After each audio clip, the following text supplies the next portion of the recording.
Bonjour et bienvenue à cette nouvelle séance de cours de statistique descriptive. Dans cette séance-là, dans cette vidéo, nous allons voir comment on représente graphiquement une série statistique dans le cas où la variable elle est qualitative et dans le cas où la variable elle est discrète. Alors commençons par le cas où la variable est qualitative. Donc nous allons voir deux types de représentation graphique. On va voir la représentation par un diagramme circulaire et nous allons voir une représentation par un diagramme en tuyau d'orgue. Alors pour les diagrammes circulaires, ils ressemblent à cette figure-là, c'est-à-dire qu'il est sous forme d'un disque qui est découpé en plusieurs morceaux. En ce qui concerne le diagramme en tuyau d'orgue, il est sous la forme d'un repère avec des bâtons ou bien avec des rectangles qui représentent chacun une catégorie. Donc commençons par le diagramme circulaire. Alors prenons l'exemple suivant. On a une enquête qui a été réalisée auprès de 50 citoyens de la ville de Meknès et qui porte sur leur marque de voiture. Donc nous avons trouvé les résultats suivants. Alors maintenant, si on veut représenter graphiquement cette série statistique, nous devons tout d'abord calculer ce qu'on appelle l'angle correspondant à chacune de ces modalités. Alors pour calculer l'angle de chacune, si je prends par exemple l'angle de la marque Fiat, de la première modalité, on va la calculer en faisant l'effectif, c'est-à-dire 6 dans ce cas-là, divisé par le total qui est 50, multiplié par 360 qui représente l'angle du cercle en entier. Donc calculons pour chacune de ces modalités, on va calculer. Donc la première, on a 6 divisé par 50 multiplié par 360, ça nous donne 43,2 degrés. La deuxième, on a 10 divisé par 50 multiplié par 360, ça donne 72, et ainsi de suite jusqu'à calculer tous les angles de toutes les modalités. Alors maintenant, une fois on a calculé les angles, maintenant on peut procéder à la représentation graphique qui se fait de la manière suivante. Alors je prends premièrement, je fais un trait n'importe où dans le cercle. Je vais commencer par ce trait-là. Donc je prends ce trait, donc là on suppose que le cercle il est vide. Je vais tracer un cercle. Après, je vais calculer l'angle 43,2. Donc là, ça représente l'angle 43,2. Donc ça, c'est l'angle qui correspond à la première modalité. Et je trace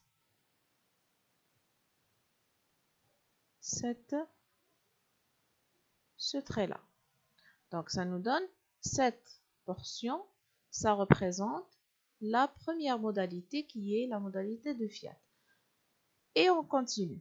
À partir de cette, je peux continuer dans ce sens, comme je peux continuer dans ce sens. Ça nous donne exactement la même chose. Alors si je continue dans ce sens-là, je vais continuer dans ce sens uniquement pour suivre le même ordre que j'ai dans ce tableau. Alors je prends ce trait, à partir de ce trait, je vais calculer l'angle 72, donc voilà l'angle 72 degrés, et je place et je trace mon trait.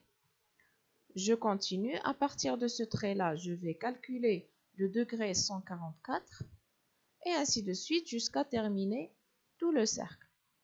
Bien sûr, maintenant, avec l'évolution de la technologie, on n'est pas obligé de faire ça à la main, mais il y a des outils qui sont plus exacts, il y a des outils informatiques qui sont plus fiables qu'on peut utiliser. Donc là, par exemple, le cercle que vous voyez là, le diagramme que vous voyez là, il a été réalisé par le logiciel Excel. Mais il y a pas mal d'autres logiciels qui permettent de représenter graphiquement ces séries statistiques. Alors maintenant, en ce qui concerne le diagramme en tuyau d'orgue, je reprends le même exemple qui représente les marques de voiture par personne. Alors le diagramme de tuyau d'orgue, il est sous forme d'un repère. Donc premièrement, on trace le repère et pour chaque modalité, nous allons la représenter par un rectangle qui a une hauteur qui est proportionnelle à son effectif. Par exemple ici, la marque Fiat, elle a un effectif de 6. Donc je vais tracer un rectangle, je vais dessiner un rectangle d'une hauteur qui est égale à 6. Donc bien sûr là, il faut choisir les échelles. Et là, on représente les modalités. Dans notre cas, ce sont les marques de voiture. On laisse un peu d'espace et on passe à la deuxième modalité. Donc là, on a la marque Fiat qui a un effectif qui est égal à 10. Donc je vais tracer un rectangle qui a une hauteur égale à 10. Et ainsi de suite jusqu'à terminer toutes les modalités. Alors ce qu'il faut respecter dans ce genre de diagramme, c'est que la largeur des rectangles doit être le même pour chacune, pour toutes les modalités, parce que ça n'a pas de sens de donner un rectangle qui est plus large qu'un autre, puisque il n'y a aucun ordre, il n'y a pas de, on va pas dire que Fiat elle est supérieure à Ford, ça n'a pas de sens. Donc ils doivent avoir tous les rectangles doivent avoir la même largeur. D'un autre côté, il faut laisser le même espace entre deux modalités. Donc là, par exemple, vous voyez cet espace-là, il faut garder exactement le même entre toutes les modalités. Et finalement, on a l'axe des abscisses. Il ne doit pas être orienté parce qu'il n'y a pas d'ordre entre les modalités. Donc le titre, on peut ajouter un titre qui représente notre diagramme. On peut ajouter des titres pour les axes. Donc là par exemple, on a l'axe des abscisses, ça représente les marques de voiture. L'axe des ordonnées, ce sont les effectifs qui représentent en fait le nombre de citoyens. On peut changer les couleurs. Donc là, on peut l'affichage, vous pouvez choisir les couleurs que vous désirez. Alors, passons maintenant aux représentations graphiques dans le cas d'une variable qui est discrète.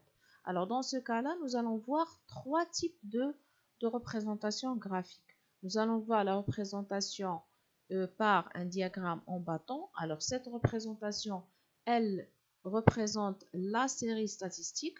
On va voir le polygone des effectifs qu'on représente à partir du diagramme en bâton et on va voir les courbes cumulatives qui représentent l'évolution des fréquences cumulées croissantes ou bien les effectifs cumulés croissants et notamment les décroissants, que ce soit des effectifs ou bien des fréquences. Alors commençons par le diagramme en bâton.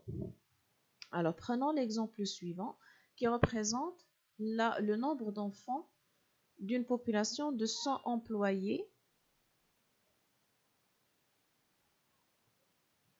d'une entreprise. Donc nous avons les informations suivantes. Pour représenter graphiquement cette série, qu'est-ce qu'on va faire? Je prends la première modalité qui est 0. Donc voilà le 0. Je vais placer le point qui a une hauteur 12. Donc c'est-à-dire que c'est le point de coordonnées 0, 12. Donc voilà, on a 0. Voilà le point 12. Donc là, vous voyez qu'il y a le 10, 11, 12. Donc, ça nous donne le point qui se trouve ici. Et on va tracer un trait, un bâton. Donc, c'est pour ça qu'on l'appelle diagramme en bâton. Chaque modalité, elle est représentée par un bâton, c'est-à-dire par un trait qui a une hauteur égale à son effectif ou bien qui est proportionnel plutôt à son effectif ou bien à sa fréquence. Pour la deuxième, j'ai 1 avec un effectif qui est égal à 31.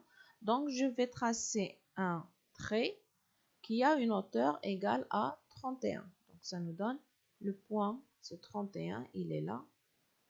Donc, notre point, c'est ici. Et voilà le trait. Et ainsi de suite. Chaque modalité, elle est représentée par un trait qui est proportionnel à l'effectif ou bien à la fréquence. Alors, lorsqu'on veut tracer une variable, quel que soit son type, on a toujours le choix entre effectif et fréquence. Donc, vous pouvez toujours choisir soit la colonne des effectifs ou bien la colonne des fréquences. Si vous avez calculé les fréquences, ça donne exactement la même chose. Alors maintenant, donc voilà, ici on a la représentation en choisissant les fréquences et voilà la représentation en choisissant le nombre de foyers, c'est-à-dire l'effectif. Donc là, vous remarquez qu'il s'agit exactement de la même allure. Alors, lorsqu'on relie entre les sommets des traits ou bien les sommets des bâtons, on appelle ça le polygone. Donc, si on avait représenté les fréquences, on l'appelle polygone des fréquences. Si on avait présenté les effectifs, on l'appelle polygone des effectifs. Alors, traçons maintenant les courbes cumulatives. Donc, commençons par la courbe cumulative croissante. Donc, là aussi, on a le choix, soit tracer la courbe des effectifs cumulés croissants, soit tracer la courbe des fréquences cumulées croissantes. On a toujours le choix entre effectifs et fréquences. Donc là, j'ai calculé les effectifs cumulés croissants. Je vais tracer plutôt la courbe des effectifs cumulés croissants. Alors, comment on trace cette courbe-là? Alors, qu'est-ce qu'on fait? Pour la première modalité, c'est-à-dire 0, j'ai un effectif cumulé croissant qui est égal à 12. Donc, je vais représenter le point de coordonnées 0, 12. Donc là, c'est la valeur 12. Donc ça, c'est la valeur 12. Voilà, j'ai tracé ce point-là. Maintenant, je vais tracer un trait horizontal jusqu'à arriver à la modalité suivante, c'est-à-dire, dans notre cas, c'est 1. Donc, je vais tracer un trait horizontal jusqu'à la modalité 1 et je vais exclure, donc ce symbole-là, ça veut dire que je vais exclure le 1 de cette valeur qui est égale à 12. Qu'est-ce que ça veut dire ça? Ça veut dire que la modalité 1, elle n'a pas l'effectif cumulé croissant qui est égal à 12, mais elle a un autre effectif croissant. Donc dans notre cas, c'est 43. Donc c'est pour cela que nous allons l'extraire ou bien l'exclure de ce premier segment. Alors on continue. Deuxième modalité, c'est 1. Elle a un effectif cumulé croissant de 43. Donc je vais tracer le point de coordonnées 1 et 43. Donc ici, c'est le point, c'est 43. Donc ça, c'est 43. Alors, je fais la même chose. Je vais représenter ce point et je vais tracer le trait horizontal de ce point-là jusqu'au point de la modalité suivante qui est égal à 2 dans ce cas-là, et je vais exclure le 2 de cette représentation de ce segment-là. De la même façon, je trace le point de coordonnées 2, 72, donc voilà ce point. Je présente le trait horizontal jusqu'à la modalité suivante qui est égale à 3 et je vais exclure ce point et ainsi de suite jusqu'à donc la dernière 5. Donc je vais tracer le point de coordonnées 5, 100. Donc voilà 5, Voilà 100. Donc voilà le point. Et je fais la même chose. Je vais tracer un trait jusqu'à la modalité 6 qui en fait n'est pas dans notre tableau, mais on va l'ajouter pour compléter notre courbe. Et on va exclure ce point-là qui est égal à 6. Donc voilà notre courbe cumulative croissante. Donc on l'appelle, ce genre de courbe, on l'appelle courbe en escalier parce que ça ressemble en fait à des escaliers. Je passe maintenant à la courbe cumulative décroissante. De la même façon, je vais tracer la courbe cumulative décroissante, sauf que dans ce cas-là, je vais considérer les effectifs cumulés décroissants ou bien, on a toujours le choix, ou bien les fréquences cumulées décroissantes. Donc, je vais faire la même chose. Donc, le premier point que je vais représenter, il est de coordonnées 0, 100. Donc, voilà 0 et 100. Je trace ce point et je trace un segment horizontal jusqu'à la modalité suivante et je vais exclure cette modalité, c'est-à-dire le 1, je vais l'exclure de ce segment. De la même façon, je vais représenter le point de coordonnées 1, 88. Voilà 1, ça c'est 88.